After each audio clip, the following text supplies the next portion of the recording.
I have an immense problem with trusting any kind of charitable deed to a government that targets people. I can't believe we do it. And the bottom line, like Chris said, if it's private and they do it poorly, you can withhold money. They go away. You move money to somebody else to do it. It's so simple. Yeah, and you don't have that kind of a fix in government. I just wanted to add, in the discussion that Taylor on Saturday Night Cigar Lounge last week was talking about, a comparable thing of the flooding that just happened in Houston and which kind of groups were organizing to help. There's several private entities or private-public partnerships that are working on dealing with some of the damage that happened. And we've done those things before when we've had Katrina refugees or when we've had Ike come through. Houstonians in particular seem to be a really resilient and creative lot when it comes to solving problems like this.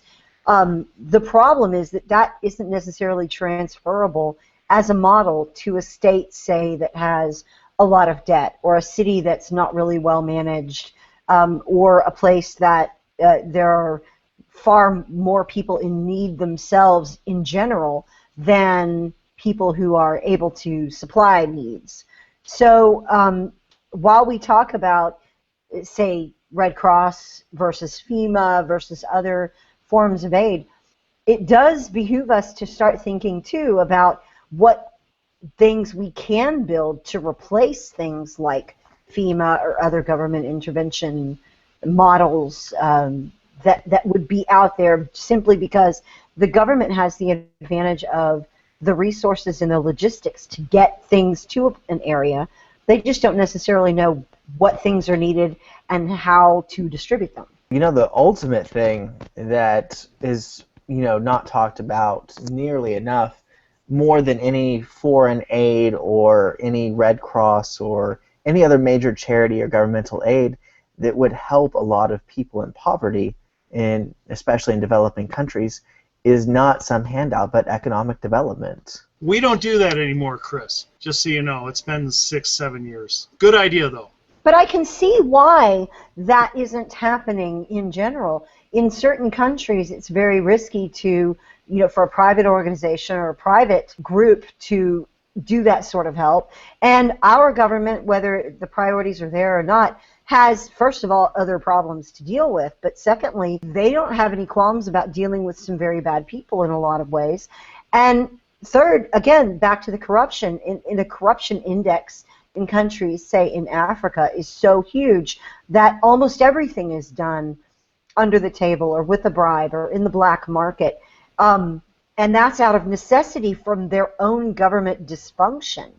And so that's something we also have to deal with when we're talking about economic development to places. And when we do have companies that go overseas to invest in building something cheaper and offering by doing so offering people jobs, then we get our business people talking about outsourcing jobs. I don't know that there's a win there. Well, I don't think there's a black and white all-in-one solution, but I think we do need to recognize that, like Chris said, and like Bono has said, it's not the handouts, it's the economic development that really does provide the long-term solutions for the needy, and that's being recognized more and more, but it's also a threat to the power structure, so you have to tread carefully and find creative ways to make it more likely that not some helicopter, coming in from the rich countries, helicoptering in and giving them their economic development. Instead of doing that, we helicopter in and create the opportunity for them to grow and create their own. And that's where things like solving the malaria problem in Africa, think about how much of a harder time the dictators would have if their population was actually healthy and able to go to school and learn and fight back and grow and run these industries. The dictators are so successful in these malaria-riddled countries because the populations are kept sick. And so the smart solution in many places is malaria nets, and that's what enables the economic growth. And we have to be a little bit more creative in figuring out that, water wells and teaching people to put up a solar cell to power a pump that'll pump clean water up to them. So now they're going to get clean water and have less disease, and they will be able to create the country that they need. And educating people on, and this Ryan mentioned this too, and this is what the Mormons do when they're out on mission so well, is they educate and help and train people to help themselves. They're not just giving a loaf of bread, they're teaching them how to grow wheat. Yeah, my little brother lived in Africa for 2 years in Ghana, and he lived sometimes in the city, sometimes out in the forest. And we asked him, what can we do? Can we send food or clothes, bottled water, anything? He said they have all the resources they need. They just need education. They just have to know how to get the water or how to build better and things like that, like Leslie just mentioned. He said that's the most important thing that we could do for him is just give him education. Well, it does seem like there's a real twofold problem in bringing economic development, and that is, I agree, that's exactly what they need. They need that, not ongoing charity. But first of all, to create the stability, how do you create the stability without engaging in nation building? I mean, really, it's not just water. You don't. Nation building isn't the bad word. That it has to be done, right? But there's a reason that nation building is what America is sort of known for.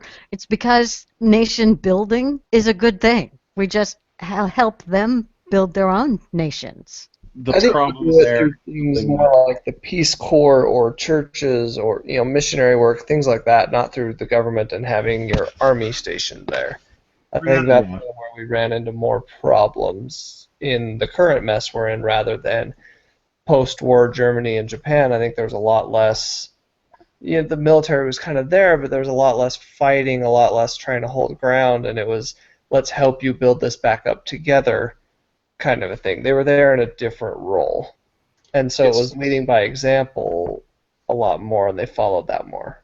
It's very hard, and Fishy has mentioned this several times. You don't just sort of tap the ground and suddenly you have a Thomas Jefferson and a John Adams and all of our great founding fathers. They don't just show up out of nowhere, and it's not something that you can just sort of expect. Oh, hey, we cleared out this brutal dictator. You guys have got this now, right? We're good to go. It's good. The problem is that we have a bunch of these nations out there that are more Game of Thrones than House of Cards, and it's something that we need to. I don't know if there's a way that we can address it before they address it, and that's been our problem, is that we dump money into these areas through the government in addition to through charities, and we see it do nothing essentially. We see brutal dictatorships in all of these countries, and not a whole lot getting done as far as Western values and freedom and the stuff that makes a free society grow. We don't see those things in these countries, and I don't know that there's a way to just sort of throw money at the situation or throw troops at the situation. The only thing that I can possibly think of is somebody going there and doing it, somebody going there and actively petitioning to be a founding father for one of these places and try and build up a grassroots movement. But good luck with that, and try. I would like to volunteer Donald Trump to go to a couple of countries to be that guy. That's funny. Kind of going off of what JD said, though. At some point, Americans, we have a very big. I think most Americans have a very strong sense of justice, what's right and wrong, good and bad, and freedom and oppression. And these concepts, I don't think, are nearly as well defined in a lot of the world. And so I think I don't know if it's possible to come and import your values into a culture that hasn't experienced those things, that hasn't experienced the type of thought revolution that happened in America before, that laid the groundwork for the American Revolution. The American Revolution didn't happen in a vacuum. It happened as a result of the Enlightenment. It happened as a result of educated people coming together and deciding what their values were. Well, I think you're right, too. And when you think of what nations that have been under British rule that look different from Brits, versus nations that have been under British rule that look like them, America, Australia versus, say, India and some of the other places. They've all got certain things in common, but there's that sense of the classic writings, the values, the things that were transferred down.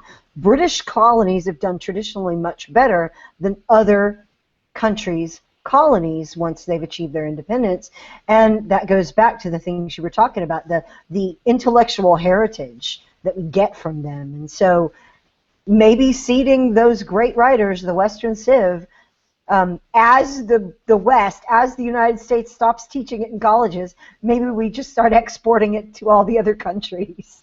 And I think some of it comes down to a phrase that my mother taught me many years ago: enlightened self-interest. If you look at the rebuilding that was done in Germany and Japan, and if you look at much of what the British Empire did in their commonwealths, they were there to make money. The investments that the Americans made in Germany and Japan was not out of this great altruistic love for Germans and Japanese. We hated them. We had just spent an awful lot of time and treasure killing them. But American capitalists said, you know what?